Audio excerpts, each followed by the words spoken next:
She signed the contract with a hand that wouldn't stop shaking. He didn't even look up. That's how it began. Not with roses, not with a promise, with a lie told in a hospital room to save a woman who had no idea she was about to become a target.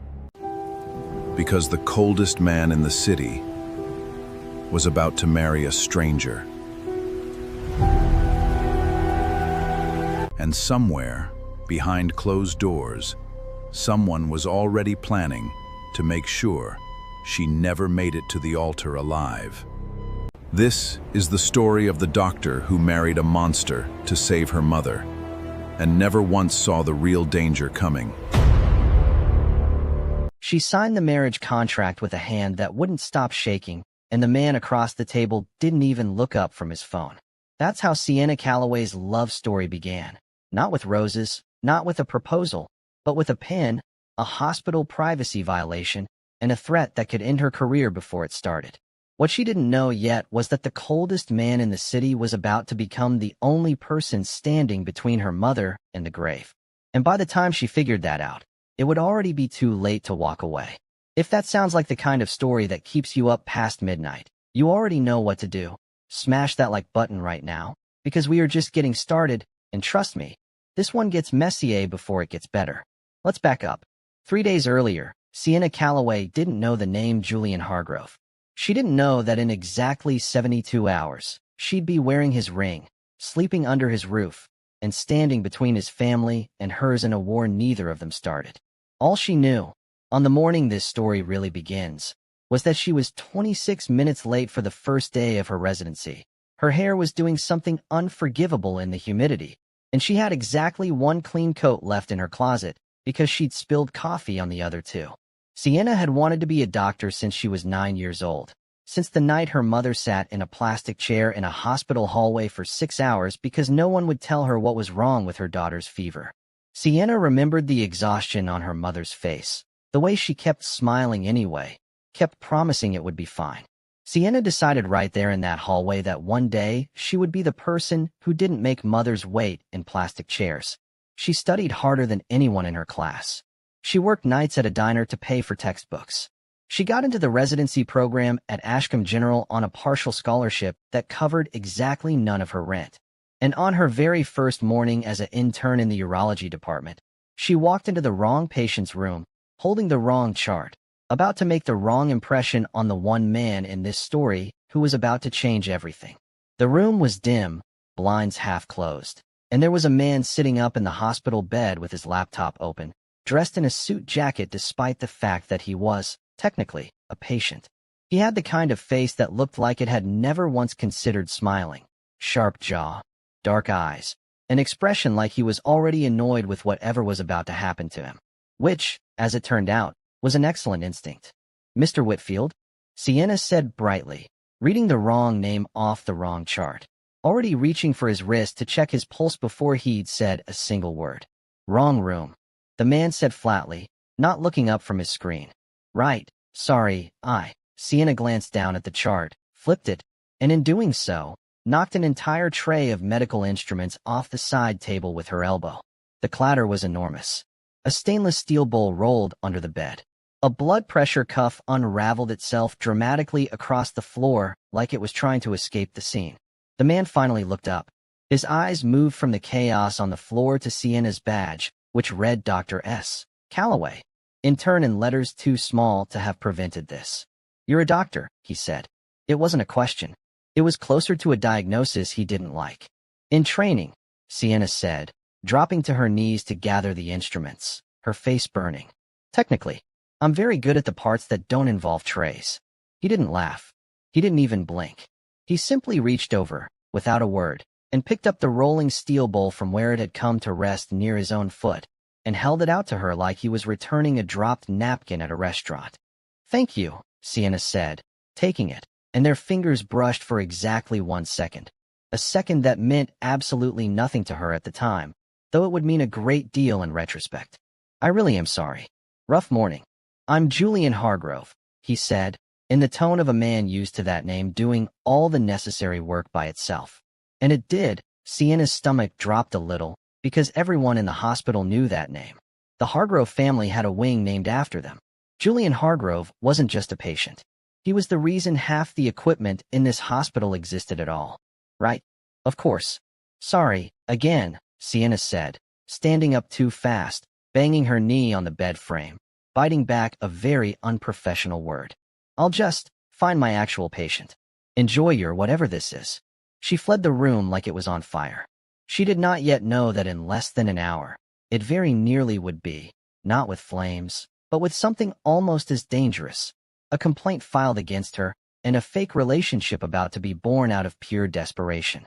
Here's the thing about Julian Hargrove that the hospital staff whispered about in the break room. He did not date. He did not smile in photographs. He ran Hargrove Holdings the way other men ran military campaigns, with total control and zero tolerance for surprises. His mother, Eleanor Hargrove, had spent the last decade trying to marry him off to anyone with a respectable last name, and Julian had spent the last decade politely declining every single one, right up until the moment his heart, the actual organ, not the metaphor, decided to interrupt his schedule with an arrhythmia that landed him in this hospital bed in the first place. So when, an hour later, a very different woman barged into his room without knocking, tall, glossy, expensively dressed, holding her phone like a weapon, Julian didn't even flinch. He recognized Vanessa Kingston's particular brand of entrance immediately. There's a rumor, Vanessa said, without so much as a hello, that some intern was seen taking photos in your room. There were no photos, Julian said, already bored of this conversation. That's not what the nurse outside is telling your mother, Vanessa said, holding up her phone, where a very grainy, very misleading picture showed Sienna kneeling on the floor of his room, the moment she'd been picking up the instruments, looking, out of context, exactly like someone doing something she shouldn't. Julian stared at the photo for a long moment. He did not know Sienna Calloway. He owed her nothing. But he also knew, with the flat, clinical logic that ran his entire life, that his mother's heart condition worsened every time she was upset, and that a scandal involving improper conduct in his hospital room, even a fabricated one, would be exactly the kind of thing that upset her most. Which is when the door opened again, and Sienna walked back in. This time with the correct chart, the correct patient information, and absolutely no idea that she'd just become the subject of a rumor that could get her fired before her residency had properly begun. Ah, Vanessa said, turning to her with a smile that had teeth in it. Here she is, the photographer. I'm sorry, Sienna said, chart clutched to her chest like a shield. There's a complaint, Julian said, cutting through the confusion with the kind of calm that made things worse, not better. About a privacy violation. In this room. Involving you. Sienna felt the floor tilt. This was it. This was the moment every intern feared, the one bad morning that undid years of scholarship applications and double shifts at the diner. There's been a mistake. I didn't take any photos. I was picking up a tray I knocked over. That's not what this photo suggests, Vanessa said sweetly, tilting her phone so Sienna could see the damning, misleading image. Sienna's mouth opened, closed, opened again. This was the moment her stutter chose to reappear, the one she'd worked so hard in speech therapy to control, the one that only ever came back when the stakes were highest. I didn't, that's not. I was picking up.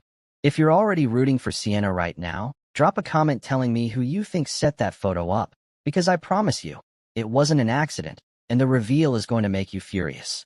It was Julian who spoke next, and what he said surprised everyone in the room, including himself. She's my girlfriend, he said. The silence that followed was the loudest silence Sienna had ever heard in her life. I'm sorry, Vanessa said, her smile faltering for the first time. Dr. Calloway, Julian said, his voice even, his eyes not once leaving Vanessa's face, is my girlfriend. She wasn't taking photos. She was in my room because I asked her to be.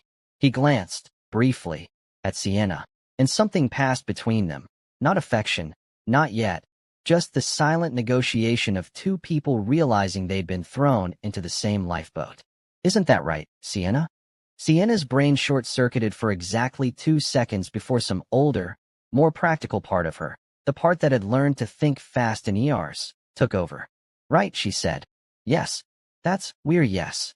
Vanessa looked between them, clearly unconvinced, clearly furious, and clearly unwilling to push it further with an audience present. "How sweet," she said, in a tone that suggested she believed absolutely none of it. "I'll be sure to mention that to your mother." The moment the door shut behind her, Sienna rounded on Julian, all the panic she'd been holding back rushing out at once. "What was that? Why would you say that? I don't even know you." "You're welcome," Julian said, already turning back to his laptop. "I didn't ask for a rescue. You needed one," he said. "That photo, real or not, was about to end your residency in one afternoon. I've just bought you time to fix it. Assuming," he added, glancing up, "you can act like a woman who's happy to be with me for the next few weeks." "A few weeks? My mother has a weak heart and an unfortunately active interest in my personal life," Julian said. "If she hears I have a girlfriend, she'll leave the topic alone for a while. That's worth something to both of us." Sienna wanted to say no. She wanted to say this was insane, that she'd rather face the complaint honestly than pretend to date a stranger with a face like carved marble and the emotional warmth of a filing cabinet. But then she thought about her mother, about Diane Calloway, at home right now, exhausted after her shift at the laundromat, still telling anyone who'd listen how proud she was that her daughter was finally becoming a doctor. She thought about the school loans, the scholarship conditions, the fact that one formal complaint on her file could unravel everything her mother had sacrificed for. "Fine," Sienna said. "A few weeks. But I'm not doing anything humiliating." Julian almost smiled. "Almost. Noted," he said. "Try not to knock anything else over on your way out." She didn't dignify that with a response. She simply turned and walked directly into the door frame instead of the open doorway, which rather undercut the exit she'd been going for. That was how it started, not with fireworks, but with a lie neither of them meant to tell twice. The next few days moved fast.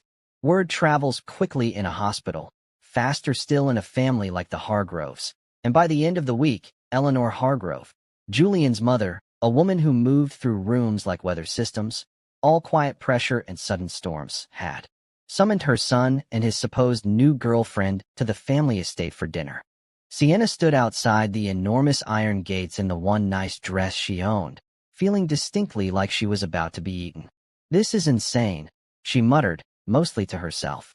"I'm going to a stranger's house to lie to his dying. Is she dying?" "She's not dying," Julian said, appearing beside her in a dark coat that made him look even more like the villain in a story Sienna would never have believed she'd end up starring in. "She has a heart condition. Arrhythmia, same as mine, if you want the professional diagnosis. Stress makes it worse. That's why this matters. So if I mess this up, I could actually hurt her? If you tell her the truth right now." "Yes," Julian said. "So don't." Comforting pep talk, Sienna muttered, and followed him through the gates. Eleanor Hargrove was, in person, both smaller and far more intimidating than Sienna had imagined. She had Julian's same sharp eyes, softened slightly by age and illness, and she looked Sienna over with the unhurried thoroughness of a woman assessing livestock. "So you're the doctor," Eleanor said. "The one who's finally gotten my son to admit he's capable of feeling something." "Mother," Julian said, in the tone of a man who'd had this exact conversation many times before, minus the girlfriend. "I'm only saying what everyone's thinking," Eleanor said, taking Sienna's hand in both of hers. Her grip was friendlier than Sienna expected, and something in Sienna's chest twisted with an emotion she hadn't planned for. Guilt, sharp and immediate, at deceiving a sick woman who was looking at her like she might be the answer to a prayer. Dinner was, by any reasonable measure, a disaster in the making. Sienna knocked over a wine glass within the first 10 minutes. She answered a question about how they met, with an answer that directly contradicted Julian's answer to the same question 30 seconds earlier, and had to improvise a save about getting the days mixed up that convinced absolutely no one except, mercifully, Eleanor, who seemed to want so badly to believe it that she filled in the gaps herself. "You stutter when you're nervous," Eleanor observed at one point, not unkindly, as Sienna fumbled through an explanation of what she did for a living. "My late husband did the same thing. Only ever around people who mattered to him." Sienna felt her face go hot. Julian, across the table, said nothing, but something in his expression shifted, not quite warmth, but the flicker of a man recalculating an equation he'd thought he'd already solved. "If you think this dinner was rocky, wait until you see what happens at dessert, because that's when Julian's cousin walks in, and everything gets a whole lot more complicated. Make sure you're subscribed so you don't miss where this goes. His name was Marcus Hargrove, and he arrived exactly as dessert was being served, wearing the particular smile of a man who enjoyed other people's discomfort as a hobby. Marcus ran the acquisition side of Hargrove Holdings and had spent the better part of the last 5 years quietly maneuvering to expand his own control of the family business, a fact everyone at the table knew and no one said aloud. Well, Marcus said, pulling out a chair without being asked. The mystery girlfriend. I was starting to think Julian invented you to get Mother off his back. Careful, Julian said, his voice deceptively mild. I'm only teasing, Marcus said, though his eyes, when they landed on Sienna, were doing something closer to measuring her for weaknesses. Calloway, is it? I don't believe I know that family. You wouldn't, Sienna said, more sharply than she intended. We're not exactly Hargrove adjacent. No, Marcus said, smiling wider. I don't imagine you are. Eleanor, oblivious to the undercurrent, or perhaps choosing to ignore it, as mothers sometimes do, clasped her hands together. I want a wedding, she announced, to the visible horror of both Julian and Sienna. Before the year is out. I've waited long enough to see my son settled, and I won't pretend I have unlimited time to wait for it. The table went quiet. Sienna's fork froze halfway to her mouth. Mother, Julian said carefully, we've only just.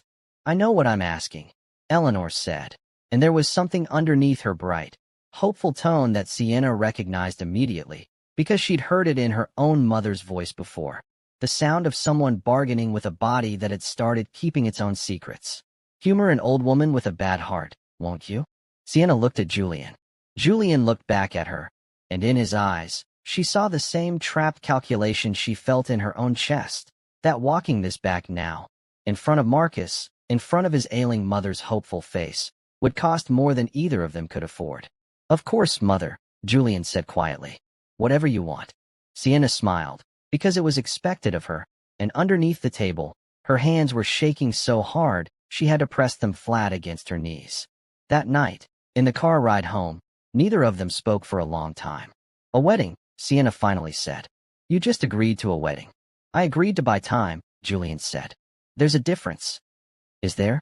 Because from where I was sitting, that sounded like a yes. You can walk away any time you want, Julian said, and something in his voice was flatter than usual, more guarded. I won't stop you. But you saw her face. You know what stress does to a heart like hers, better than I do. You're the doctor. Sienna looked out the window at the city sliding by, and thought about her own mother, and the particular cruelty of loving someone whose body had become a countdown clock. Fine, she said quietly. But we set rules. Real ones. Because I am not marrying a stranger without knowing what I'm walking into. Agreed, Julian said. And for the first time since they'd met, something like a genuine understanding passed between them. Not romance. Not yet. But the beginning of an alliance neither of them had chosen and both of them, quietly, needed. Neither of them could have guessed that a few weeks was about to become a lot longer, because 3 days later, Sienna would get a phone call that would turn her whole world upside down, and Julian Hargrove would be the only person standing beside her when it happened. The call came on a Tuesday, while Sienna was scrubbing in for a 12-hour shift. Her phone buzzed against the locker room bench, and when she saw her mother's name on the screen, she almost let it go to voicemail, until instinct told her not to. Mom. Sienna, honey. Diane Calloway's voice was doing the thing it always did when she was trying very hard to sound fine. It's nothing serious. Don't panic. But the doctor found something in my blood work, and they want to run more tests. They mentioned the word, they mentioned cancer. As a possibility. Just a possibility. Sienna's whole body went cold. The word landed like a stone dropped into still water, rippling outward into every part of her. I'm coming home right now, Sienna said. You have work. Mom. I'm coming. She found Julian in the hospital hallway 20 minutes later, still in his suit from a business call, and she didn't even mean to tell him. The words just came out, raw and unguarded, the way true things do when you're too frightened to filter them. My mother might have cancer, she said, and her voice cracked on the word in a way she hated. I need to leave. I don't care what happens with the complaint, with the wedding, with any of it. I need to be with her. Go. Julian said immediately, no hesitation at all. I'll handle the department. Go. It should have meant nothing. A boss covering a shift, nothing more. But something about the immediacy of it, the total lack of calculation in his voice, stayed with Sienna the entire drive to her mother's small house on the edge of the city, the one with the leaning porch and the garden Diane refused to give up even though her knees couldn't really handle the kneeling anymore. What Sienna didn't know, what none of them knew yet, was that the possibility of cancer in her mother's blood work hadn't come from nowhere. Somewhere in a Hargrove Holdings office, in a conversation that hadn't happened yet, but was already being planned, Marcus Hargrove was preparing to make Sienna Calloway's life a great deal more complicated, using the one weakness he'd correctly identified at that dinner table, her mother. But that revelation was still weeks away. For now, all Sienna knew was fear, and a mother trying to smile through it, and a cold, unreadable man who had, without being asked, quietly rearranged an entire hospital department so she could go home. If you've ever gotten a phone call that changed everything in one sentence, you already know exactly how Sienna felt in that car. Drop a comment and let me know, and stick around, because the next part of this story is where the real fight begins. The weeks that followed blurred together in the particular way that crisis makes time behave. Too slow in waiting rooms, too fast everywhere else. Sienna split her hours between her residency and her mother's appointments, running on coffee and stubbornness, and somewhere in the chaos, the fake engagement to Julian Hargrove stopped feeling like the most complicated part of her life and started feeling, strangely, like the most stable part of it. He didn't ask questions she didn't want to answer. He didn't offer platitudes. When Diane's second round of tests came back inconclusive, requiring a specialist Sienna couldn't afford on an intern's salary, an anonymous consultation appeared on the books at Ashcombe General's top oncology unit. Paid in full, no explanation given. Sienna knew exactly who'd done it. She marched into his office ready to refuse it on principle. "Take it back," she said, slapping the invoice down on his desk. "It's already paid," Julian said, not looking up from his monitor. "I don't want your charity." "It's not charity," Julian said. "It's an investment in my fiancée's mental health, which affects her performance at my mother's dinners, which affects my mother's heart. Purely selfish, I assure you." Sienna stared at him. He still wasn't looking up, but there was the faintest ghost of something at the corner of his mouth. Not quite a smile, but its distant cousin. "You're impossible," she said, though there was less heat in it than she intended. "So I've been told," Julian said. "By you." Repeatedly. In writing, if I recall, in a strongly worded text message at 2 in the morning. That was one time. It was memorable. Despite herself, Sienna laughed. A real laugh. The first one in weeks. And something about the sound of it seemed to catch Julian off guard, because he finally looked up, and for a moment neither of them said anything at all. It was around this time that the wedding planning, which had started as a farce neither of them took seriously, began to feel disconcertingly real. Eleanor Hargrove, delighted by what she believed was her son's blossoming romance, threw herself into the preparations with an energy that alarmed her cardiologist and delighted absolutely everyone else. Venues were toured. A dress was chosen. Sienna cried in the fitting room and told the seamstress it was allergies. Guest lists were drafted, and it was during this process that Vanessa Kingston resurfaced, smiling like a shark that had just smelled blood in the water. "I hear congratulations are in order," Vanessa said, cornering Sienna at a charity gala Eleanor had insisted she attend. Quite the whirlwind. Some might even call it suspicious. "Some might call it none of your business," Sienna said, holding her champagne glass a little too tightly. "I did some digging," Vanessa said, ignoring that entirely. "Your mother's illness. How convenient that Julian's checkbook found her right when she needed it most. Almost like a fairy tale. Or a transaction." Sienna's stomach dropped, but she kept her face carefully still. She'd had enough practice with difficult patients' families to know that showing weakness in front of a predator only invited more teeth. "If you have a point, Vanessa, I'd love to hear it before the appetizers arrive." "My point," Vanessa said, leaning in, "is that Julian Hargrove does not fall in love. He negotiates. And I intend to find out exactly what you negotiated for before his mother signs off on a wedding that could hand you access to a fortune you did absolutely nothing to earn." "Careful," came Julian's voice from behind them, cool and even. "You're describing my future wife." I'd choose the next sentence carefully. Vanessa's smile flickered, but held. "Of course," she said. "My mistake." Congratulations, again, to you both. And she swept off into the crowd, leaving behind the distinct impression of a storm that had only just begun gathering. She's not wrong to be suspicious, Sienna said quietly, once Vanessa was out of earshot. No, Julian agreed. But she is wrong about the reason. He didn't elaborate on what he meant by that, and Sienna didn't ask, though the words sat with her for the rest of the night, warm and unexamined, like something she wasn't ready to look at directly yet. Here's a question for you. Do you think Vanessa is working alone, or is someone bigger pulling her strings? I have a feeling you already suspect the answer.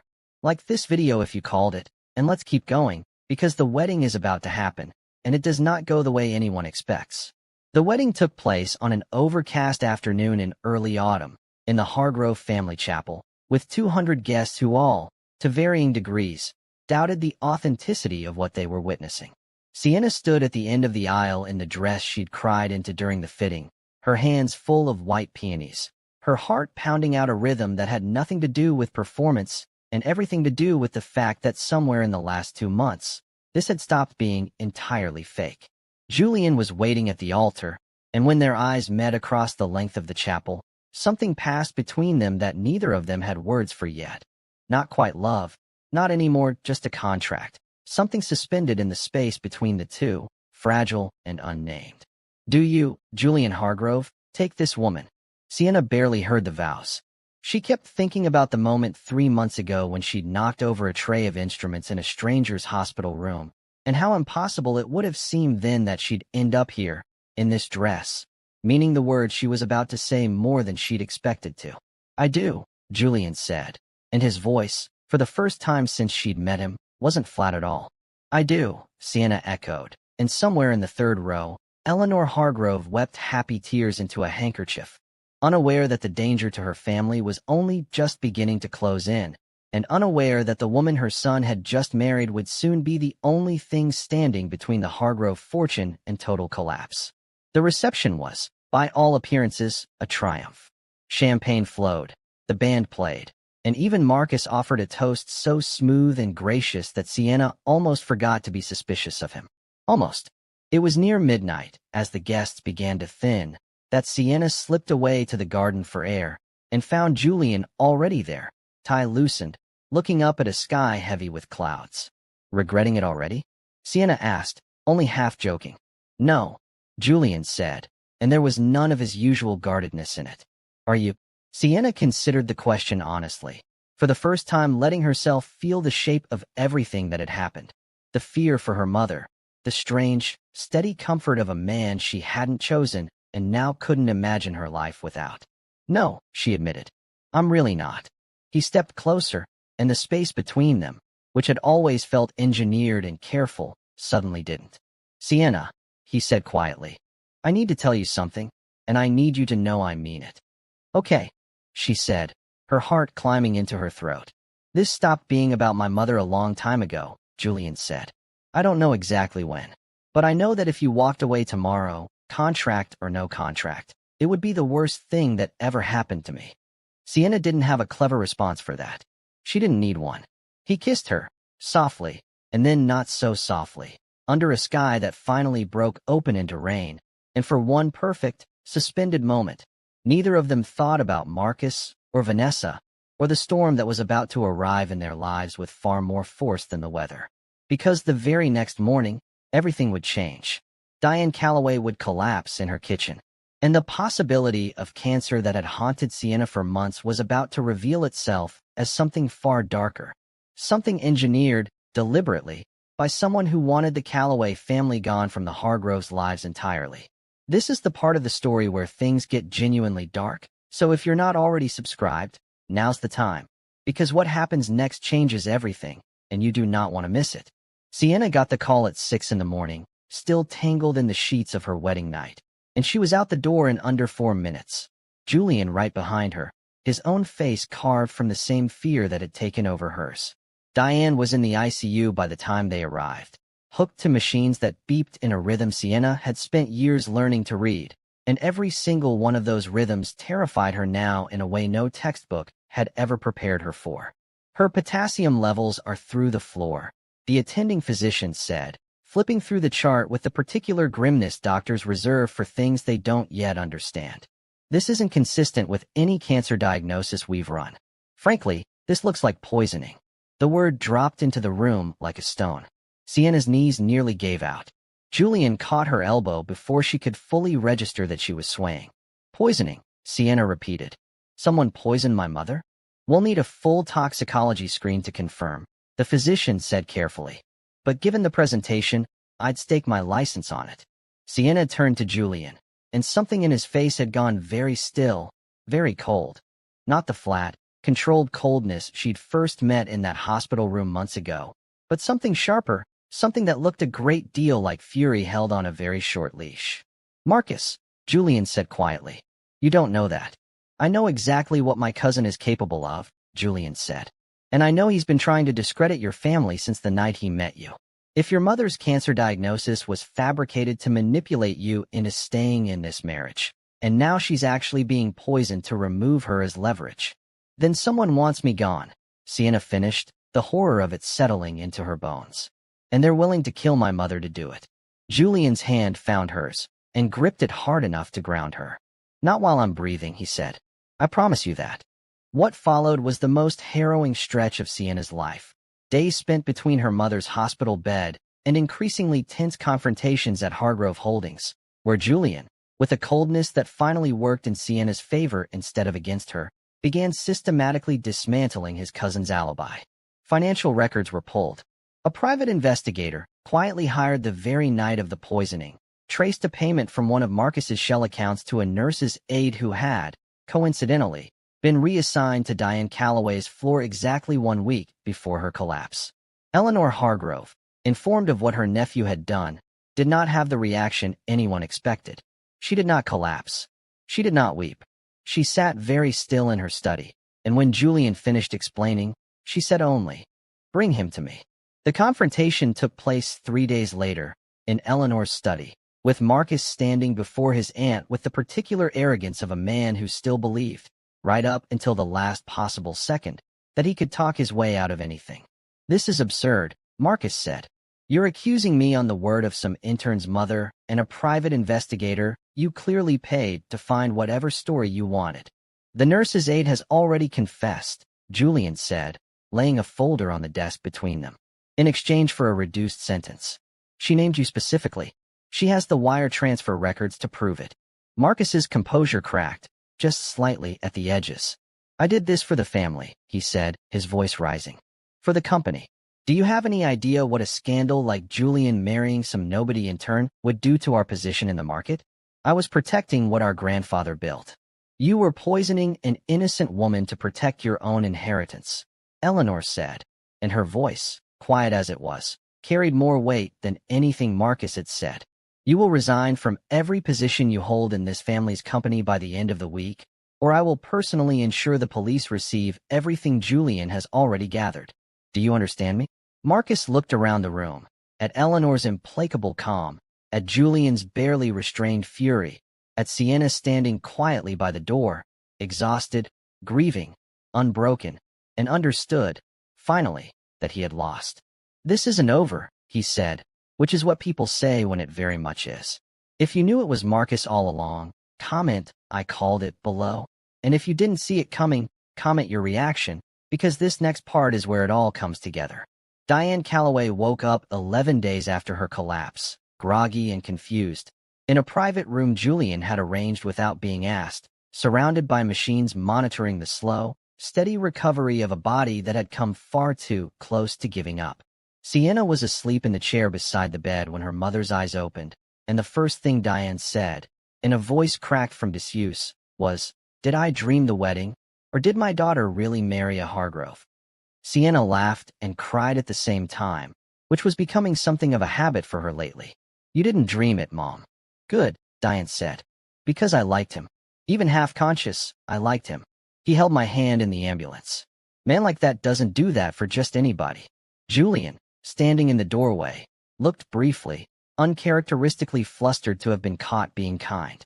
Sienna decided, right then, that she was going to spend the rest of her life catching him doing exactly that. The weeks that followed brought a kind of healing neither Sienna nor Julian had expected to find, in each other or in themselves. Marcus resigned in disgrace, quietly relocating overseas under the terms of a settlement that kept the family scandal out of the papers, though not out of certain circles' gossip for months afterward. Vanessa Kingston, stripped of her favorite source of leverage and humiliated by association, disappeared from Eleanor's social calendar entirely and was last seen by someone at another gala months later, attempting the exact same routine on an entirely different wealthy family, with considerably less success. Eleanor Hargrove's heart, against all medical odds, grew stronger in the months that followed. The doctors credited the medication, but Eleanor insisted, to anyone who'd listen, that it was the wedding and the grandchild she was already impatiently anticipating that had done the real work. She wasn't entirely wrong to anticipate it. 6 months after the wedding, on an ordinary Tuesday morning that felt nothing like the extraordinary one where this story began, Sienna sat on the edge of the bathroom sink in the home she now shared with Julian, staring at a small plastic stick with 2 pink lines on it, her hands shaking in a way that had nothing to do with fear at all. "Julian," she called, her voice unsteady. "Julian, come here." He appeared in the doorway in seconds, already alarmed by her tone, already scanning her face for signs of the kind of trouble they'd both had far too much practice recognizing. "What's wrong?" Sienna held up the test and watched the exact moment his face, that carved, unreadable, once impossible to read face, broke open into something she'd never seen on him before. Pure, unguarded joy. "Nothing's wrong," she said, laughing through sudden tears. "Everything's exactly right." He crossed the room in 2 strides and pulled her into him, and for a long moment neither of them said anything at all, because there wasn't anything left to say that the silence didn't already know. Later that evening, sitting on the back porch of the Hargrove estate as the sun went down, Eleanor between them holding both their hands, Diane laughing at something on the other end of the table, Sienna thought back to the woman who had walked clumsily into the wrong hospital room 3 years ago, knocking over trays and stammering apologies, terrified of a man who seemed made of stone. She had no idea, that day, that the stone would turn out to have a heart in it after all, one that beat, stubbornly, steadily, entirely for her. "Regrets?" Julian asked quietly, echoing the question he'd asked her on their wedding night, his hand resting gently over hers, over the small, impossible new life they'd made together. "None," Sienna said. "Not one." And somewhere behind them, Eleanor Hargrove smiled the smile of a woman who had gotten exactly what she wanted and never once regretted the lie that had brought her there. If this story hit you right in the chest, let me know in the comments which moment got you the most. The confession in the rain, the poisoning reveal, or that final ultrasound. And if you want more stories exactly like this one, make sure you're subscribed, because there is so much more where this came from.